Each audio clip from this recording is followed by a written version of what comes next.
দাদা বিয়ের মাত্র 2 মাস পরেই বিদেশ চলে গেল। যদিও বৌদি দাদাকে যেতে বারণ করেছিল, কিন্তু আমাদের পরিবারের অবস্থা এতটাই খারাপ ছিল যে সংসার চালানোর মতো দেশে থেকে কোনো উপায় ছিল না। তাই বাধ্য হয়ে দাদাকে বিদেশে পাড়ি জমাতে হয়, তাও আবার আমাদের কিছু জমি বিক্রি করে। কিন্তু বৌদি এতে আনন্দিত ছিল না। দাদা বিদেশে যাওয়ার আগে আমাকে বলে গিয়েছিল, সাইমন, তুই কিন্তু তোর বৌদি ও বাবার খেয়াল রাখবি, তাদের যখন যা প্রয়োজন তা এনে দিবি। কিন্তু দাদা বিদেশ যাওয়ার পর বৌদির কিছুটা পরিবর্তন লক্ষ্য করলাম। বৌদি আমাকে বলতো, তোমার দাদা বিদেশে, এখন তুমি বাড়ির বাহিরে বেশি বন্ধুদের সাথে সময় নষ্ট করবে না। তোমার দাদা খুব কষ্ট করে তোমার লেখাপড়ার খরচ দিচ্ছে। বৌদি আমাকে বলতো, তুমি যদি আমার কথার অবাধ্য হও তাহলে কিন্তু আমি এ বাড়ি ছেড়ে চলে যাব। আমাদের পরিবারটা খুব বড় নয়, বাবা, আমি আর আমার বড় দাদা কৌশিক। মা মারা গেছেন অনেক বছর আগে, তার আবছা স্মৃতিটুকু ছাড়া আমার আর কিছুই মনে নেই। বাবা আর দাদাই আমার পৃথিবী। 2 মাস আগে আমাদের এই ছোট্ট পৃথিবীতে এক নতুন সদস্যের আগমন ঘটে, আমার বৌদি, যার নাম রিনা, রূপে গুণে অনন্যা এক নারী। বাবাই সম্বন্ধটা দেখে দাদার বিয়ে দিয়েছিলেন।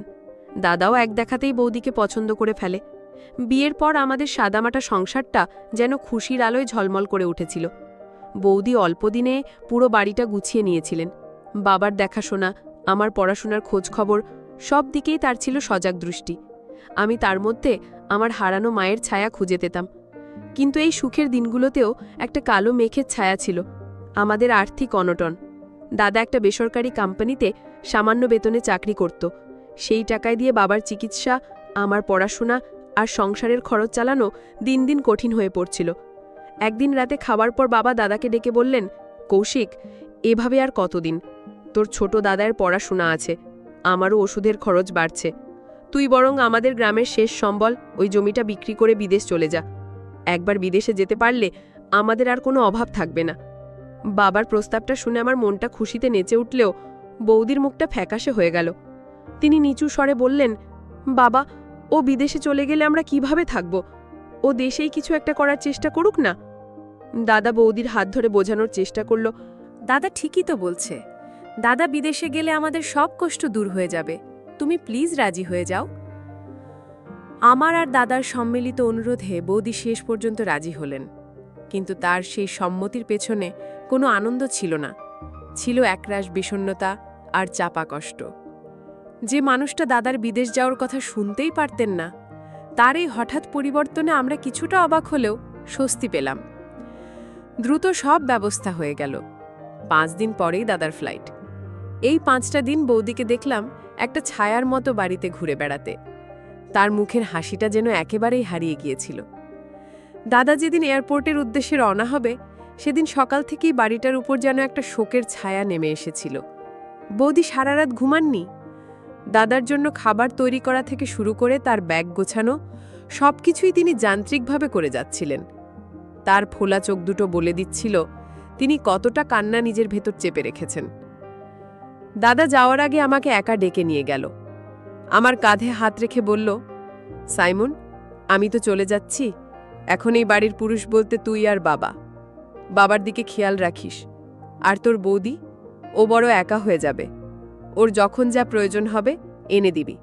ও যেন কোনো কষ্ট না পায়, আমাকে কথা দে। আমি দাদার চোখে চোখ রেখে কথা দিলাম, তুমি কোনো চিন্তা করো না দাদা, আমি বৌদির দিকে সম্পূর্ণ খেয়াল রাখব। দাদা চলে যাওয়ার পর বাড়িটা এক ফাঁকা হয়ে গেল। বাবা নিজের ঘরে চুপচাপ বসে থাকতেন, আর বৌদি হয়ে গেলেন আরও নীরব। তার সেই প্রাণোচ্ছল ওপটা যেন দাদার সাথে বিদেশে পাড়ি দিয়েছে। প্রথম আমি বৌদির এই পরিবর্তনকে স্বাভাবিকভাবেই নিয়েছিলাম। নতুন বিয়ে হয়েছে, স্বামী দূরে চলে গেলে এমনটা হয় স্বাভাবিক। আমি দাদাকে দেওয়া কথা রাখার জন্য যথাসাধ্য চেষ্টা করতে লাগলাম। বৌদির কি লাগবে, কি লাগবে না, সব কিছুতেই আমার নজর থাকত। কিন্তু দিন গড়ানোর সাথে সাথে বৌদির আচরণে কিছু পরিবর্তন লক্ষ্য করতে শুরু করলাম, যা আমার কাছে অদ্ভুত লাগতে শুরু করে। তিনি আমার সাথে আগের মতো আর মন খুলে কথা বলতেন না, প্রয়োজন ছাড়া একটা শব্দও নয়। একদিন তিনি আমাকে ডেকে বললেন, সাইমন, তোমার দালা তো নেই, এখন তোমার দায়িত্ব আরও বেড়ে গেছে। পড়াশোনায় আরও বেশি মনোযোগ দিতে হবে, একদম আজে বাজে ছেলেদের সাথে মিশবে না, সময় মতো বাড়ি ফিরবে। তার কথা বলার ধরনটা ছিল, তিনি সরে গিয়ে আমার থেকে কিছুটা দূরত্ব বজায় রেখে বললেন, সাইমন, এই কথাটা আর কোনো দিন বলবে না। তুমি আমাকে তোমার বড় বোন ভাবতে পারো, কিন্তু মা নয়। এই বাড়ির বউ হিসাবে তোমার দেখাশোনা করা আমার দায়িত্ব, এর বেশি কিছু নয়। বৌদির এই অপ্রত্যাশিত উত্তরে আমি ভীষণ কষ্ট পেলাম। আমি শ্রদ্ধার সাথেই তো কথাটা বলেছিলাম, তাহলে তিনি এভাবে প্রতিক্রিয়া দেখালেন কেন? কেন তিনি আমাকে মায়ের মতো ভাবতে নিষেধ করলেন? সেই রাত থেকে আমার মনে একটা সন্দেহের দানা বাঁধতে শুরু করল। বৌদির এই পরিবর্তনের পেছনে নিশ্চয়ই অন্য কোনো রহস্য আছে। সেদিনের ঘটনার পর থেকে বৌদির সাথে আমার সম্পর্কটা যেন আরও শীতল হয়ে গেল। তিনি আমার সাথে দূরত্ব বজায় রেখে চলতে শুরু করলেন। আমি তার এই আচরণের কোনো কারণ খুঁজে পাচ্ছিলাম না। আমার মনে হতে লাগলো, দাদা চলে যাওয়ার পর বৌদি হয়তো আর এই সংসারে থাকতে চাইছেন না। হয়তো তিনি আমাকে বোঝা মনে করছেন। আমার সন্দেহটা আরও ঘনীভূত হলো যখন তিনি আমার গতিবিধির ওপর কড়া নজরদারি শুরু করলেন। আমি কখন কলেজ থেকে ফিরছি, কাদের সাথে মিশছি, কোথায় যাচ্ছি, সব কিছুতেই তার ছিল তীক্ষ্ণ দৃষ্টি। আমি যদি বন্ধুদের সাথে একটু বেশি সময় বাইরে কাটাতাম, বাড়ি ফেরার পর তার কঠিন জেরার মুখে পড়তে হতো। এতক্ষণ কোথায় ছিলে?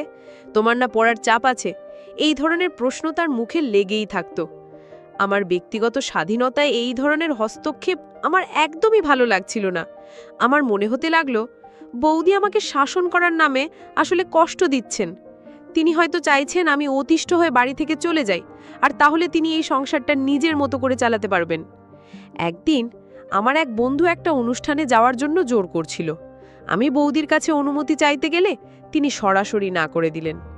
না, তোমার কোথাও যাওয়ার দরকার নেই, বাড়িতে বসে পড়াশোনা করো, তার সংক্ষিপ্ত উত্তর। আমি প্রতিবাদ করে বললাম, কেন যাব না? আমার সব বন্ধুরা যাচ্ছে, আমি ঘরে বসে থেকে কি করব? আমি যা বলেছি তাই হবে, বেশি কথা বলবে না। বৌদির গলায় ছিল চূড়ান্ত আদেশের সুর। আমি সেদিন দুঃখে অপমানে নিজের ঘরের দরজা বন্ধ করে বসে রইলাম। আমার মনে হলো, এই বাড়িতে আমার কোনো মূল্যই নেই। দাদা থাকলে আজ এমনটা হতো না। বৌদি দাদার অনুপস্থিতি সুযোগ নিচ্ছেন। পরিস্থিতি চরমে উঠল সেদিন, যেদিন বৌদি হঠাৎ করে ঘোষণা করলেন যে তিনি কয়েকদিনের জন্য তার বাবার বাড়ি যেতে চান। খবরটা শুনে আমার মনের ভেতরটা ধক করে উঠল। আমার এতদিনের সন্দেহটাই তাহলে সত্যি, তিনি আমাদের ছেড়ে চলে যেতে চাইছেন। আমি তার ঘরে গিয়ে বললাম, তুমি হঠাৎ করে বাবার বাড়ি যাওয়ার কথা বলছো কেন? তুমি কি আর ফিরবে না? বৌদি আমার দিকে সরাসরি না তাকিয়ে বললেন, কেন ফিরবো না? কয়েকদিনের জন্যই তো যাচ্ছি। না, আমি প্রায় চিৎকার করে বললাম, তুমি যেতে পারবে না। দাদা আমাকে তোমার খেয়াল রাখার দায়িত্ব দিয়ে গেছে। তুমি চলে গেলে আমি দাদাকে কি জবাব দেব? আমার কথা শুনে বৌ আমার দিকে ফিরলেন। তার চোখে মুখে ছিল এক অদ্ভুত কঠোরতা। তিনি বললেন, দেখো সাইমন, আমি তোমার সাথে কোনো ঝামেলা করতে চাই না। এই বাড়িতে থাকতে হলে তোমাকে আমার কথা শুনে চলতে হবে। তুমি যদি আমাকে তোমার মায়ের আসনে বসানোর চেষ্টা করো কিংবা আমার কথার অবাধ্য হও, তাহলে আমার পক্ষে এখানে থাকা সম্ভব নয়। তখন আমাকে স্থায়ীভাবেই বাবার বাড়ি চলে যেতে হবে। তিনি আবারও সেই মা প্রসঙ্গটা তুললেন। তার এই হুমকি আমার মনে সন্ধ্যের আগুনকে আরও উস্কে দিল। কেন কেন তিনি আমার এই শ্রদ্ধার সম্পর্কটাকে এত ভয় পাচ্ছেন?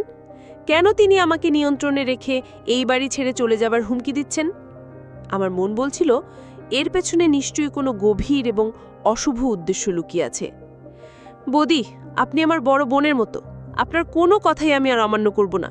আমাকে শুধু একটা সুযোগ দিন, আমি প্রমাণ করে দেব যে আমি আপনার সব কথা শুনব। আমার আকুতি দেখে বৌদির কঠোর মুখটা একটু নরম হলো।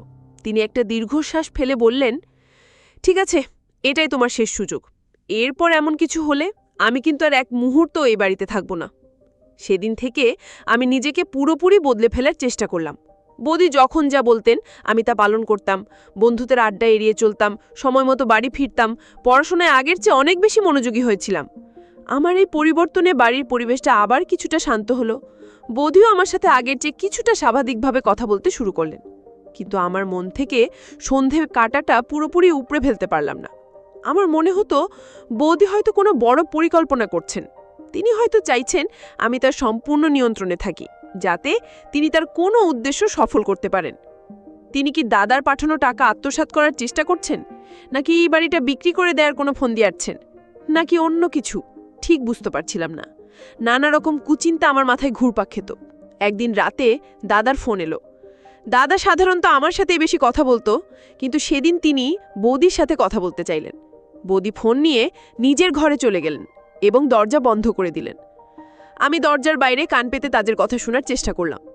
আমি শুনতে পেলাম বৌদি নিচু স্বরে দাদাকে বলছেন, তুমি একদম চিন্তা করো না, আমি সাইমনের দিকে খেয়াল রাখছি, ও এখন অনেক ভালো হয়ে গেছে, পড়াশোনায় মন দিয়েছে, তোমার স্বপ্ন আমি ওকে দিয়ে পূরণ করাবই। দাদার স্বপ্ন? কি এমন স্বপ্ন যা আমি জানি না?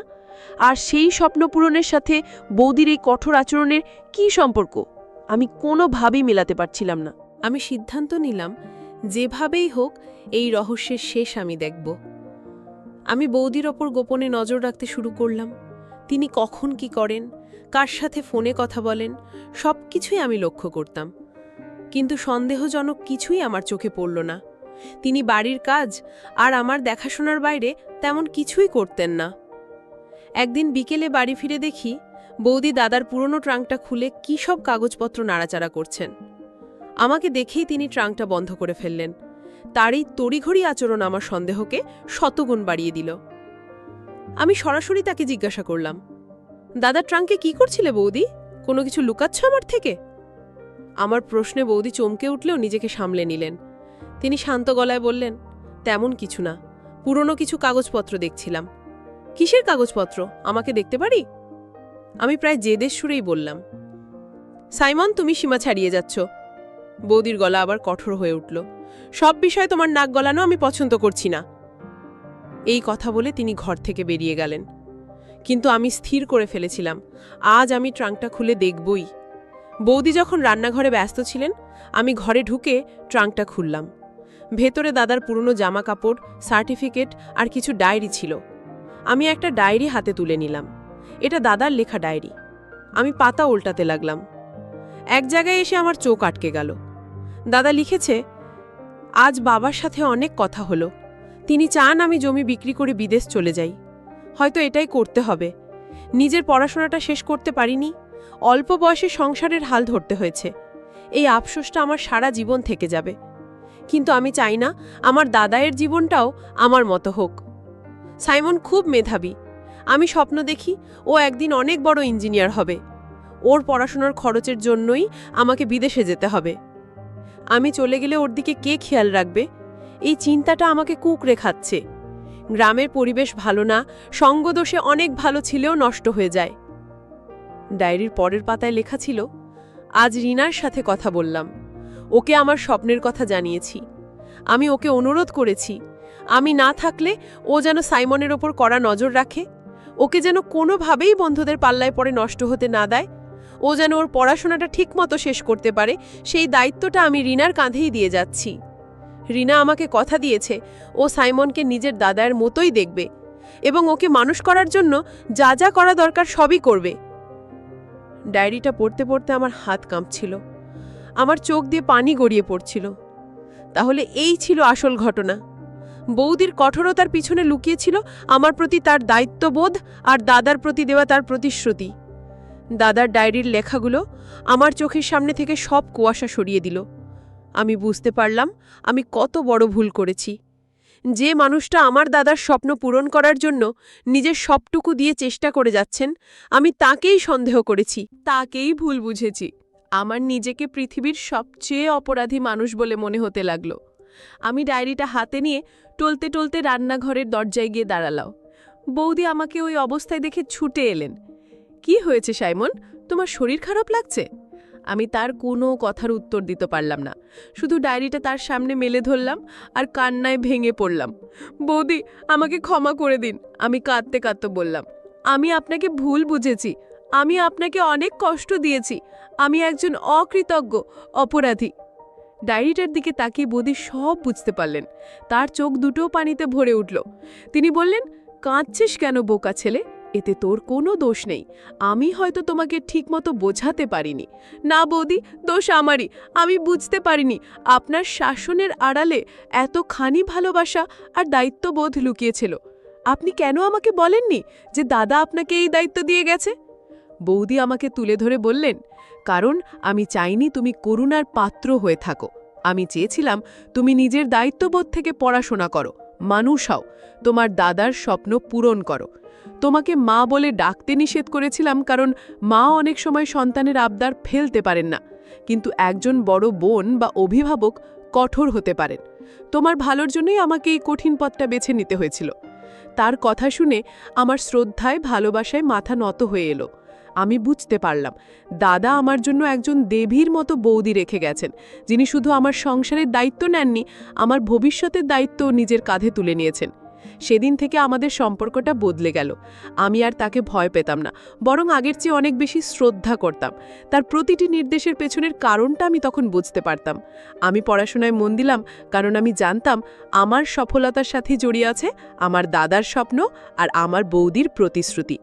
এই গল্পটি আমাদের শেখায় যে আমরা প্রায়শই মানুষের বাহ্যিক আচরণ দেখে তাদের বিচার করে ফেলি, কিন্তু প্রতিটি আচরণের পেছনে একটি উদ্দেশ্য বা কারণ থাকে যা আমরা হয়তো জানি না। কোনো সম্পর্কের ভিত্তি হলো বিশ্বাস এবং বোঝাপড়া।